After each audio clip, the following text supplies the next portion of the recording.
I was a very orthodox Hindu when studying in high school, even more so than my elders.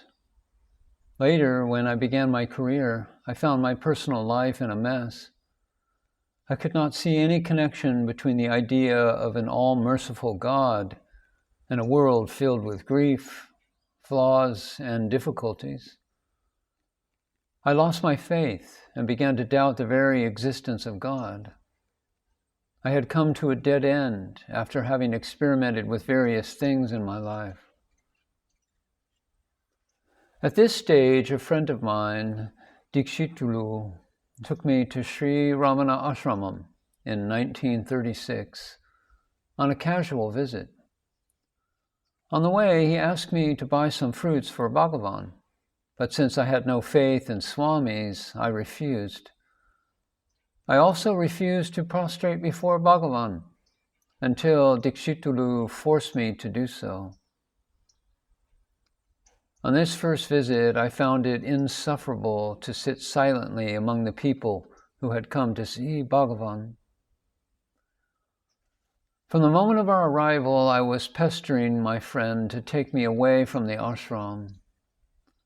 The more I watched the devotees, the more was my dislike for the people in the ashram. And I asked my friend, "You say that this Maharshi is a great man who can transform people. But why is it that people who have attached themselves to him for years still look like this?" On the afternoon of the second day, I saw Bhagavan coming down the hill. Devotees were standing around in groups, talking to each other.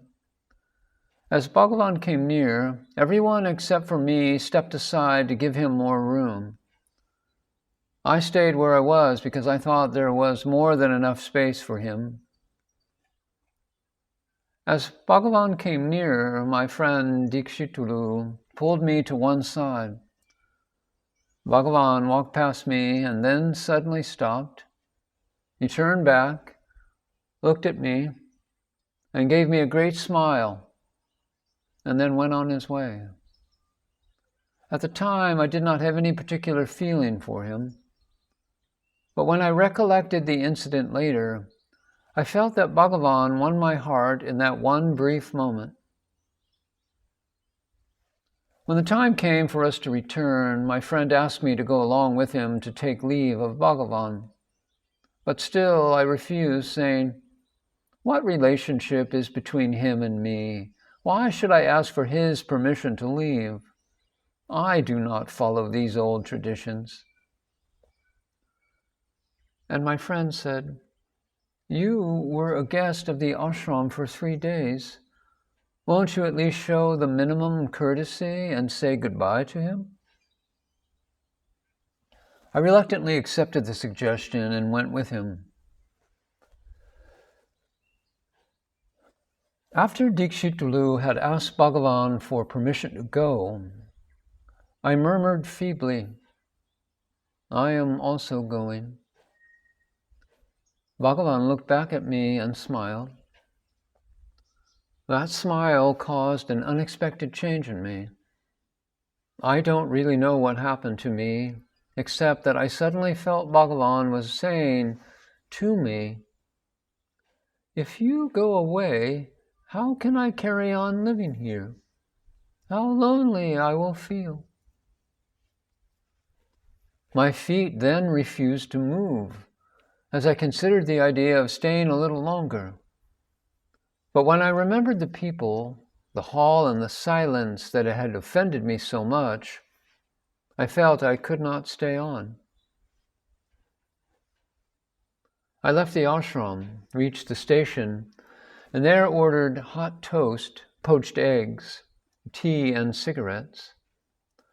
I did so in a mood of vengeance, as I had been kept away from these things for 3 days that I had been at the ashram. When I reached Vijayawada, my children asked me about the Maharshi. I told them what I had seen and tried to explain Bhagavan's philosophy to them. My words made a strong impression on my elder daughter, Souris. Out of curiosity, I began to practice the inquiry, who am I? Souris also took up the practice after I had explained to her how to do it. I continued to sit for meditation and soon started getting very good results. Often, without any effort on my part, the meditation caught hold of me, made me sit, and took over for a while. At such times, my mind used to stop completely.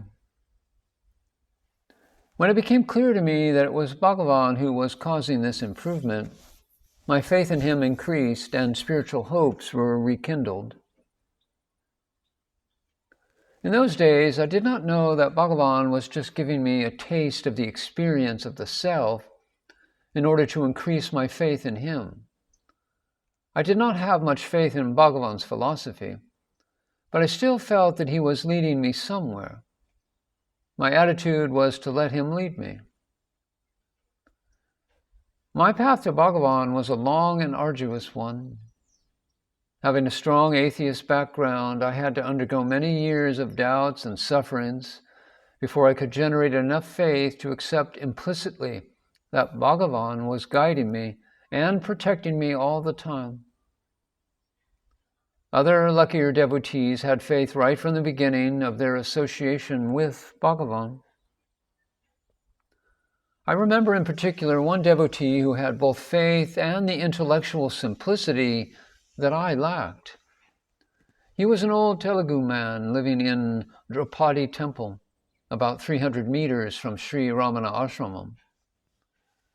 His only possessions were an iron pot and an axe that he used to cut firewood for cooking. He would beg food in the town and cook in that very pot. Each day, for hours together, he could be seen standing and looking at Bhagavan. He would spend the night in the temple, which was then dilapidated, abandoned, and surrounded by jungle. I once found him standing alone in front of the temple. When I asked him what he was doing in such a remote spot, he told me that he slept there. I exclaimed, "You sleep here all alone? Are you not afraid?" "Afraid of what?" retorted the old man. "Bhagavan throws his light on me. All night I am surrounded by a blue radiance. So long as his light is with me, how can I be afraid?" This encounter made me deeply humble. Bhagavan's love and light are given in full measure to a poor old beggar, but there are many in the ashram like myself who called themselves his devotees, but who had failed to receive such grace because we were too busy attending to the contents of our mind.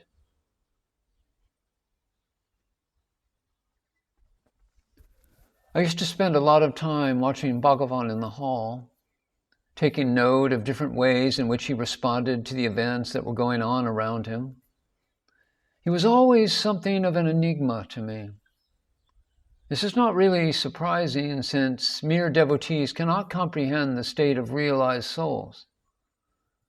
There is no set standard for a jnani, no yardstick to judge him. Jnanis cannot be understood because their minds have been destroyed. Sometimes we may feel that their actions have no rational explanation. But it is sheer ignorance to search for an explanation in apparent contradictions in the behavior of a jnani. Bhagavan used to speak and behave according to the need, the state, and situation of each person. Not being aware of these factors, we are in no position to pass judgment on him. The events, activities, and dialogues in the hall sometimes seemed to uninformed observers to have a bizarre or irrational character because they were not aware that the power of Bhagavan orchestrated the scene in such a way that everything that needed to happen happened automatically.